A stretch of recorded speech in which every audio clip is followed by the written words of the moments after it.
Hello, everyone, and welcome back. This isn't a podcast episode. We haven't done one of these in a little bit, maybe since, the Taylor Kinney situation with Mark Pope and Pat Kelsey getting into a little fight. But we're back tonight with another episode. This will be uploaded on Wednesday, not even an episode, like I said earlier, but, a short little conversation. We're going to be talking about UK with the NIL, JMI, and right now Mark Pope because Kentucky basketball, they still have zero commitments granted.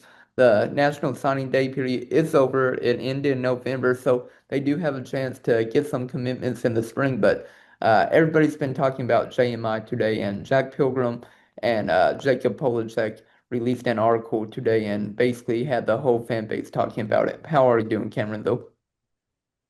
Doing pretty well, but yeah, today was on Twitter was crazy. It was like everybody was.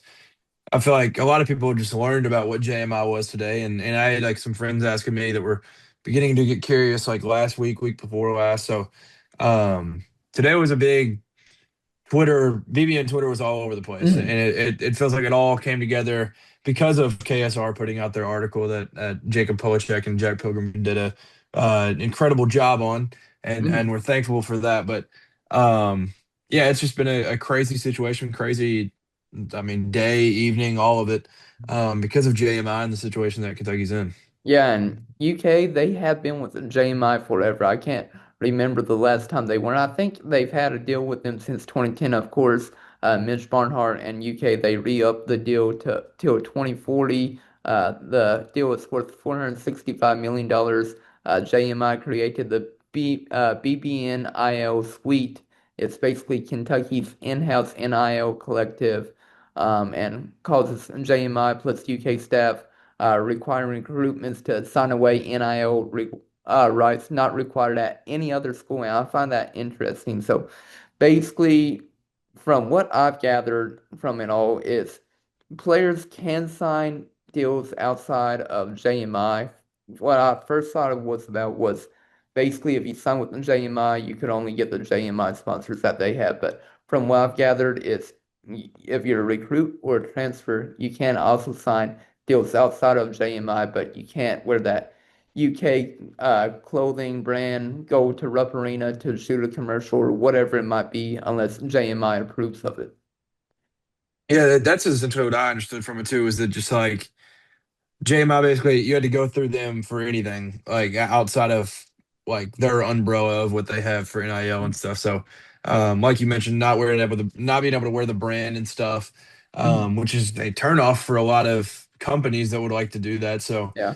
um, it really just keeps people handcuffed in this situation. Like Mhm. Kentucky is just kind of in a spot where um, I mean, that's the reason that it's been so brutal to try to land Mhm. guys too, because Yeah. it's just everywhere else, like you said, Kentucky is the only place that I've ever heard of doing this, and that's what many people in the recruiting world have pointed out that Mhm. Kentucky is the only team doing this. So Yeah. everyone else is not doing it. Everybody else is succeeding, and we're sitting here with no recruits. And so Yeah.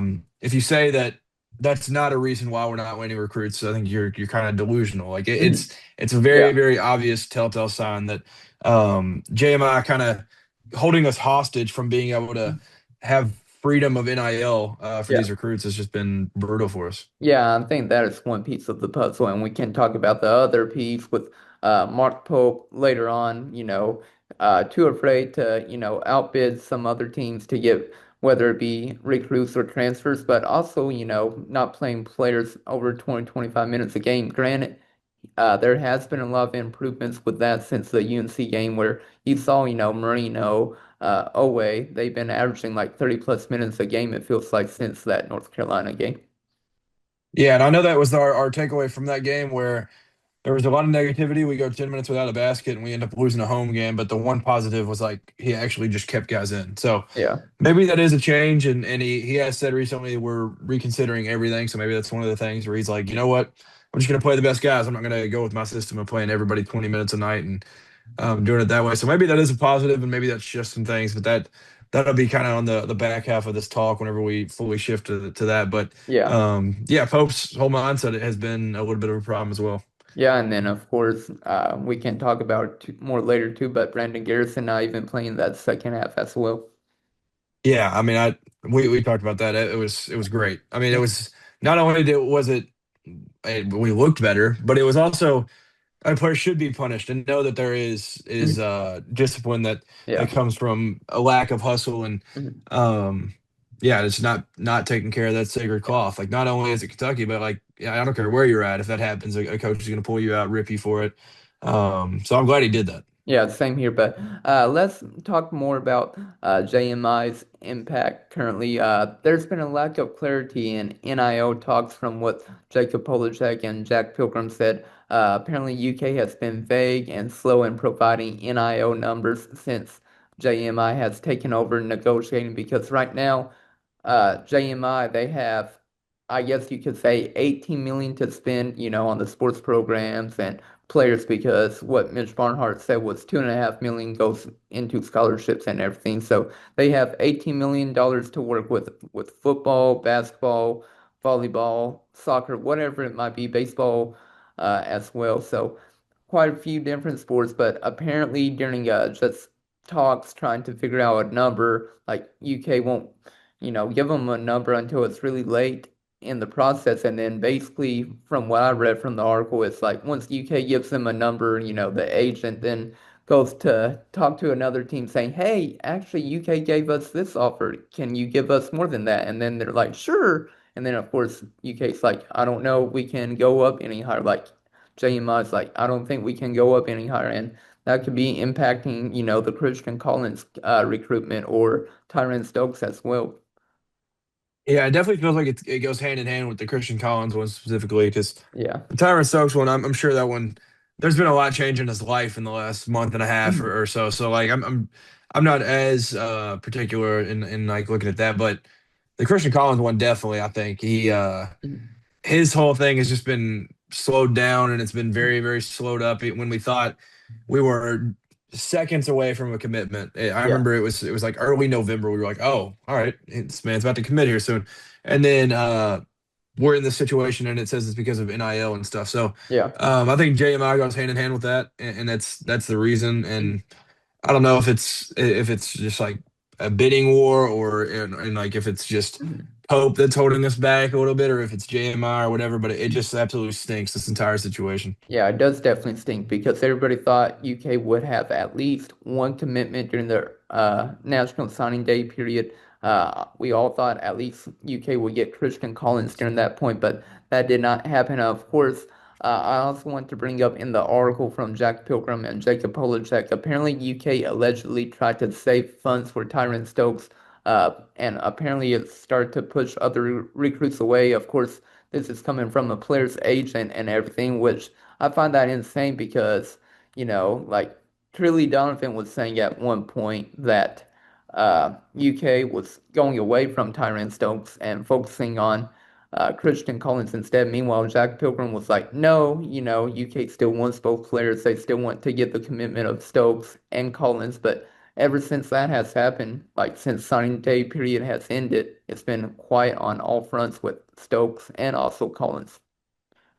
Yeah, it's definitely been very quiet. There's been nothing from any insiders either way on that whole thing. And the Stokes thing was just so interesting because, like you pointed out, that Trilly was like, "Oh, they've just pivoted. They're going to move on. They're not really interested in worrying about this whole situation." But then people that are in the know on our side of things with Jack Pilgrim, like you mentioned, like they were very much on the side of like, no, it's not that Kentucky has pivoted and gone away from it because Kentucky's very much in the race and wants to land both. And but they went, it looked like full gas, like pedal to the metal on getting Collins locked up real quick, and that all like kind of stalled out in a Mhm. way. So and now we're getting to the point where it says that the updates are like nobody's really in the lead. It's just kind of a mix again.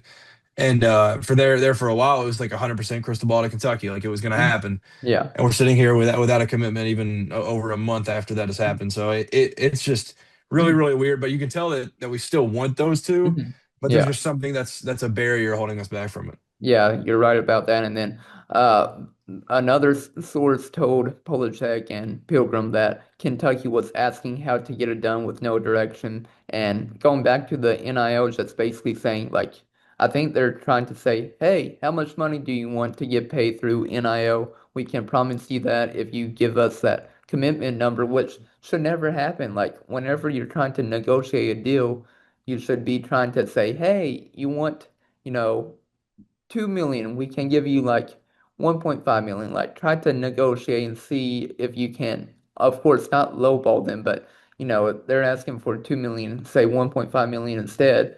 Like that's how negotiation should work. Yeah, for sure. I mean, like you said, not lowballing, but at least kind of meet somewhere. And for Pope, it seems like he maybe kind of wanted to go for that, but like in a way, he's also Mhm. definitely lowballing because um, I think honestly, he thinks the university does more recruiting than what it actually does, and that's really just the NIL era. That's Yeah. kind of it's not just been because like over the years it's changed. I mean, even right before COVID, all of those kids like they were still Kentucky recruited itself and everything, but they still were like, you know what, I'm going to where I can get developed. Like it wasn't Yeah. just like, oh, I'm just going to commit to a school that recruits itself. And yeah, it's just kind of in a spot where the negotiations have just been terrible, like to Yeah. put it blunt. Like it's been Mhm. really, really bad.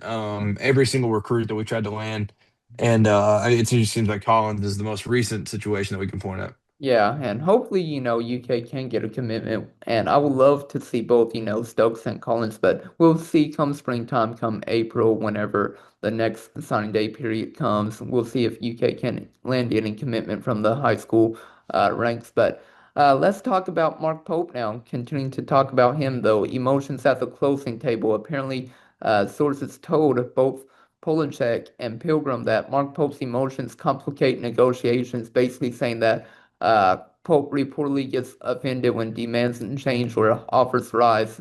Quote from the source says he doesn't know how to play in this game yet. He didn't deal with superstars at BYU, and that is very truthful because at the time, none of the BYU donors were really donating to the program to get these top talents like AJ DeBansta, Rob Wright. Uh, Saunders was already committed to Mark Pope, but and played 1 or 2 years there. But naming a few players for BYU, and like Mark Pope has to realize, these players they want to get paid, these agents they want to get paid as well. And if the demands go a little bit higher, you have to say, you know what, we're going to do it. And at a certain point, you have to bow out. Like if a player like, for instance, Lamar Wilkerson, we probably offered him 2.5 million, but then Indiana probably came in at the last minute, gave him 3 million, and also hired the Sam Houston coach, one of the assistants to Indiana as well, and that was one of the reasons why Wilkerson ended up at Indiana than UK. But if demands get too high, sometimes you have to bow out, but at the same time, you have to be committed to a bidding war too. Yeah, for sure. Like I said, the brands don't necessarily mean as much as they once did, and that's why I think Pope is finding himself in a situation where he doesn't really understand it. And I mean, me and you, both of us have like the utmost respect and love for just the name Kentucky. Like it's just Mhm. like it means so much to us. But these kids grow up not a fan of anything. They are a fan of. I just want to be coached up, and I want to get to the NBA and be like the guys that I grew up liking. Like they don't grow up. Kids aren't just throwing on college basketball and growing up wanting to play for a certain team or a certain coach at a school and stuff. And like you said, at BYU, it was very, very different. He wasn't dealing with that. He was dealing with, I mean, getting a lot of local talent. He was getting kids Yeah. from Utah and maybe go California a little bit, get 3 stars, maybe 4 stars and stuff. So it Mhm. was a completely different scenario there. And like you said, the Jazz owner, Kevin Smith or Kevin, I don't remember what Yeah. his name is, but the Jazz owner wasn't all the way invested yet. It was kind of like he goes and gets Kevin Young from the Suns, and he was like, you know what, let's just build this Mhm. factory right here to get these NBA players. So that's why I mean, they paid. I mean, all the talk in the offseason was our NIL situation. They paid Yeah. 3 guys probably like Yeah. 12 million, like what Mhm. Rob Wright, Richie Saunders, and AJ Devonta, like those three Yeah. are getting paid well. And Yeah. like that They, situation was nowhere near what it was with Pope. Like yeah, I it's agree. completely different. I agree So with you on that. but yeah, I mean he's got to budge. Like there's just no like yes, JMI is gonna have to like figure out some things. They're gonna have to come together and collab on some ideas and stuff. But like Pope's gonna have to go into it with the mindset of like we've mentioned this a few times on the podcast, like get the guys here and they'll understand what this program means and what it means to Mhm. wear Kentucky on the chest. Yeah. But until then, you're essentially the same as every other program in the Yeah, entire they country, don't care. and it hurts for people to like hear that, but that's the situation you're in. You're in 2025. You're almost 2026 in college basketball. Like they don't care what they are getting paid. Yeah. Like AJ DeBenton didn't grow up Mormon. He didn't grow up a BYU fan, but he's going one Kevin Young, which I mean, there's been so many players that Yeah. have come out and been like, I love Mark Pope. I Yeah. absolutely love Mark Pope. But he's also going there for the bread. Like he's Yeah. getting paid super, Mm. super well. That also has to collab with players enjoying who Mark Pope is and enjoying the coach that he is and stuff. So you've just got to budge, dude. Like Yeah. you've You got to got pay but these guys. You've got to pay these guys like you're Campbellsville. You've got yeah. to pay them like you have no history behind what you are. Mhm.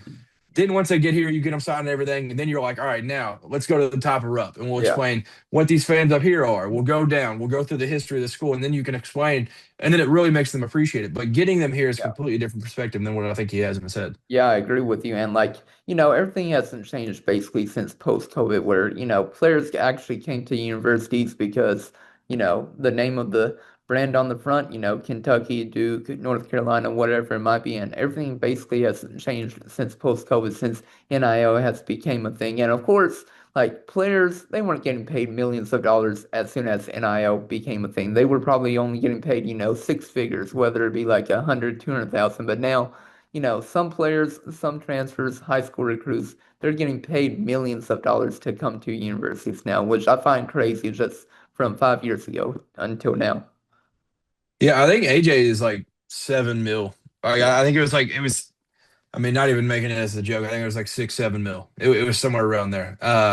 But yeah, I mean, these kids are getting a bag. Like there's Yeah. no joke about it. And I mean, even Oway, like you mentioned, transfers, but even retaining guys, they're getting an insane amount of money, and you've got to Mhm. accept that. And until something changes, and maybe they end up bringing contracts to where there's kind of a cap on certain guys that you can Mhm. you can recruit and everything. Like you've just got to adapt. Like Yeah. adaptability. Will Stein talked about it, and it's I never thought I'd be in the situation where like I should be like, hey, our football coach should listen to what or our basketball coach should listen to what our football coach is saying. Mhm. But like if you're not adapting, then you're just dying. Like that's essentially what these sports are at this point. And Yeah. that's the landscape of college sports in general, but especially Yeah. college basketball. Because if you look across country, these elite freshmen are the recipe. Like Yeah. they Yeah. like the number one team in the entire country has Koa Pete on their team, and he has absolutely killed it.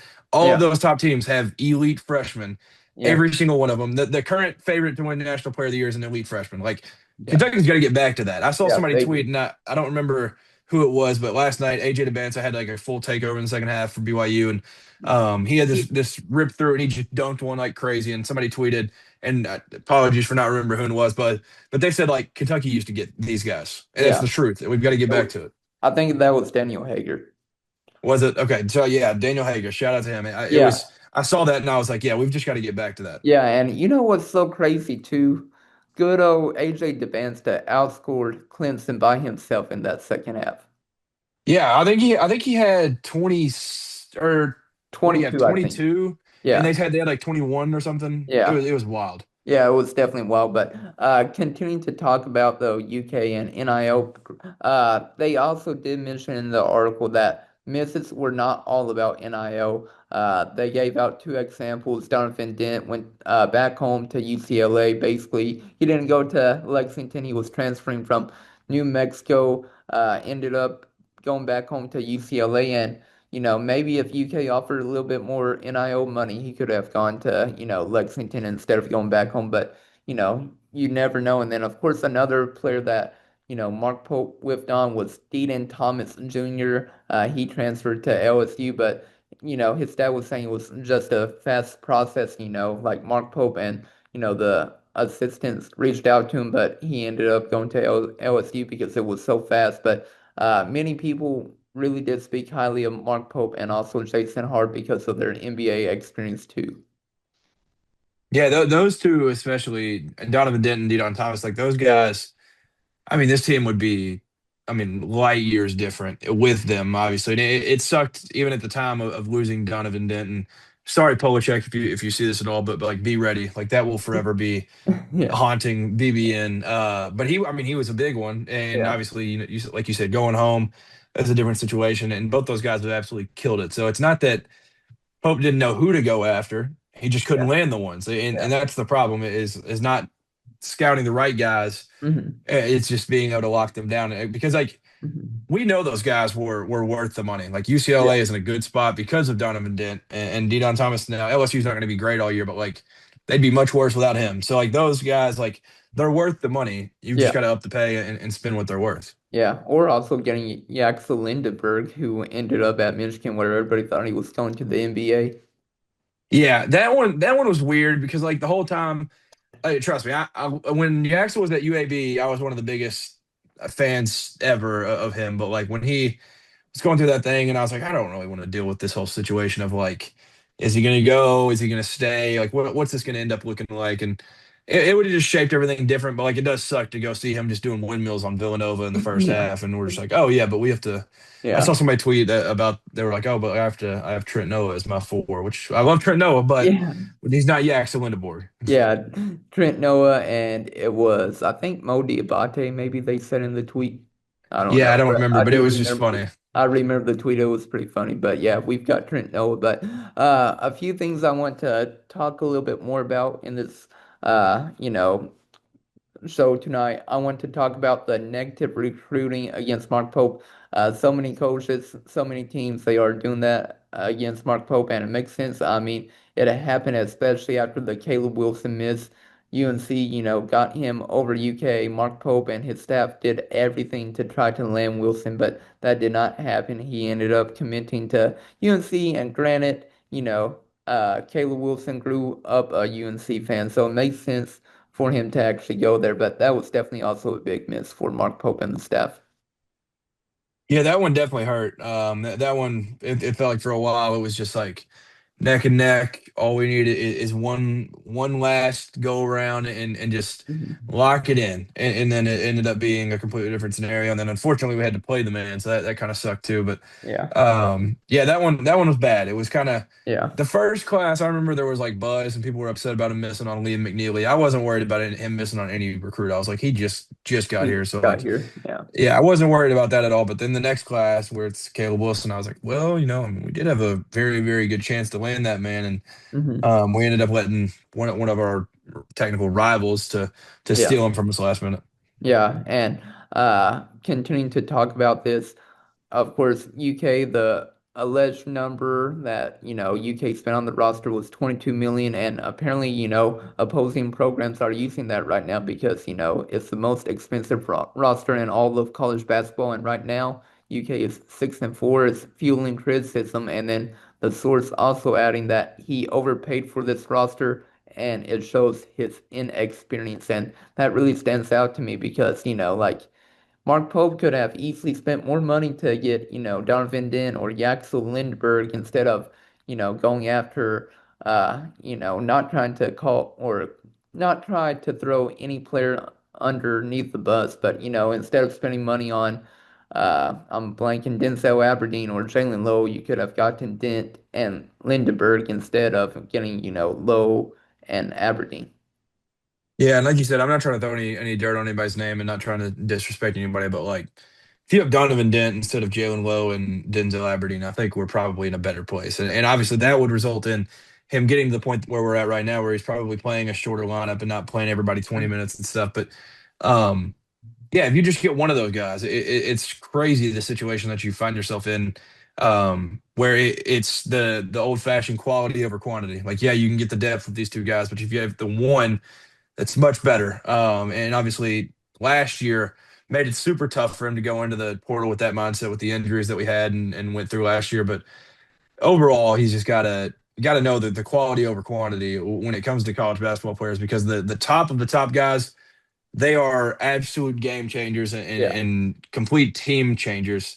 Instead of just going to get like numerous guys, which I mean they're not bad. Like we said, we're not trying to throw any dirt on anybody's name, but like getting Donovan Dent is much better in that situation. Yeah, I agree with you on that. And right now, just Kentucky is battling, JMI restrictions, NIL confusion, and right now, Mark Pope's inexperience with recruitment and, also negative recruiting as well, because, like so many teams are saying, like, Mark Pope can't recruit. There aren't any really NBA guys.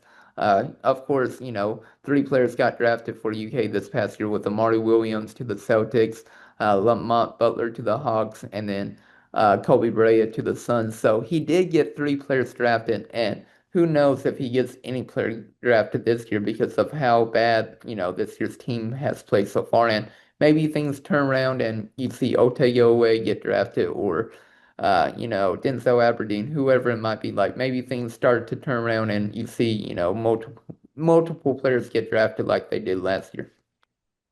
Yeah, it would be nice, and I'm pretty sure he had a player drafted this year before Cal, so that was pretty funny too. But at least we'll have JQ. JQ is going to get drafted very Yeah, high, so Jake, we'll, I we'll we'll forgot have that. about him. Yeah, because he's been injured.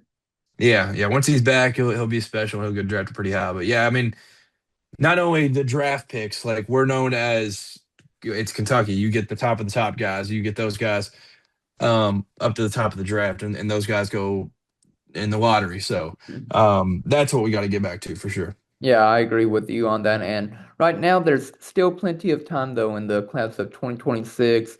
Of course, everybody would have loved to at least have one commit at this time, but sadly, that has not happened yet. And hopefully, things can change come in the spring. And we'll see, hopefully, Tyran Stokes and Christian Collins committed to Kentucky, at least one of the two, hopefully. Yeah, I hope so. I do have a question. What would you say out of 10, 10 being like all the way panic, where would you be on the panic meter right now for the recruiting world for 2026? Oh, I don't know. What was it, 10 being Yeah, like 10's like I'm all the way like house is on fire, I'm running around, I have no idea what to do. 0, you're like I'm not worried at all. right now, it's probably pretty high right now. I would say probably a 7 or an 8 out of 10, just because, Mark Pope, he has struggled to land a commitment, whether it be a recruit or a transfer portal player, through his 2 years at UK. And of course, JMI isn't helping. And if I feel like if JMI wasn't a thing and we actually had a GM, my panic meter would be a little bit lower. But right now it's pretty high because we don't have a commitment yet, and JMI is just awful currently. But 7 or an 8. What about you? Yeah, I would say a 5 or 6. I think I would lean towards a 6 for the exact same reasons. It's like already at this point, we don't have the GM. There's really no structure to it. We don't know how this whole thing works initially. Um, and it's just kind of we're thrown out here and we're told by Mitch Barnhart that we just have enough money. And it's like, all right, Yeah. I don't know what's going on. He's just getting mad when people ask him questions. But the one thing, and like I've always said, like I'm naturally optimistic. I'm Mr. Sunshine Pumper, so like I'll always figure out a way to twist it. And the one thing you mentioned, there's a lot of time left.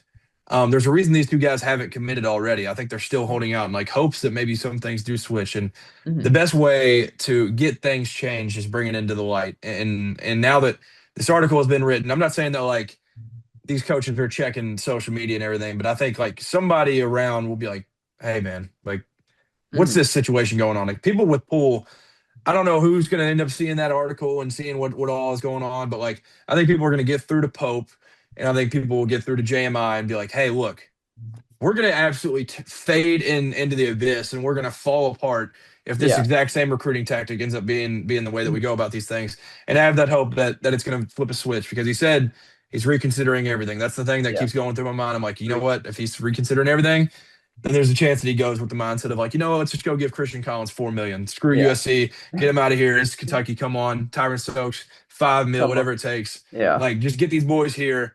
Then Yeah. we'll retain a couple guys, get a couple transfers, and I think we can end up in that situation. So that's Yeah. the glass half full perspective that I have. Yeah. And you can't also forget about Caleb Holt too. Yeah, Caleb Holt would be nice. I mean, Yeah. it seems like Bama's like the comfortable favorite right now, but like it just stinks that we're Mhm. already past the point of like Duron Rippey, like he's just Yeah, gone. Like Deron it Rippey. stinks. There's only one thing I want to add to finish this up tonight, but who would you like to see UK have as a GM for basketball? My pick would be Nazim Muhammad because I think he's already like the G League GM of the Thunder, and that's one of the reasons why he didn't come to Kentucky whenever Mark Pope originally got hired. But my pick would be Nazim Muhammad if he was able to come here and, he decided to leave, the Thunder organization. Yeah, so I was about to say that would be my exact pick would be Nazir Muhammad. Obviously with the Kentucky ties and everything, but also with what he is right now. And I was trying to find his exact specific role, but yeah, like you said, his GM, um, and an NBA scout and everything. So he's been around the NBA. He knows how the NBA works, and the model that these colleges are going to have to figure out and try to follow. So I think Najee Muhammad would be perfect. Yeah, and like I said, I think we were close to hiring him last year whenever Mark Pope originally got hired, but of course he couldn't. I think at the time he just couldn't get out of his contract with the Thunder, or he didn't want to leave the Thunder organization. Yeah, I am. I mean, right now you can't really blame the guy. They're Yeah, sitting at like 24-1 or something, coming off a ring. Like, I yeah. don't blame him for not trying to get out of that organization, but it would be Hey, nice to have him come over here. hey, plus like eight, first round picks too. Oh, dude, yeah, they are absolutely. I mean, the NBA is cooked. Like the NBA is in shambles right now. Yeah, with the Thunder for sure. But do you have anything else you want to talk about tonight before we wrap it up? I don't think so. I think I'm Yeah. good. Yeah, I think we're good. Like I said, this went a little bit longer. We like to have it between probably like 10 to 20 minutes. Of course, this went a little bit over 30 minutes, but we like to, film during the weekend. Of course, this wasn't really a podcast episode at the same time too. Yeah, I had to jump on as like an emergency thing because of Yeah. with the whole Twitter world being lit on fire because of this Mhm. article and all the JMI stuff. Yeah, but hopefully UK can defeat Indiana on Saturday. But this wraps up, tonight and everything. And I hope everybody has a great week. But we appreciate you all watching on YouTube and, of course, listening on Apple Podcasts and Spotify as well. But this is Chris Beesmore and And Cameron Waddle. signing out. Have a great week.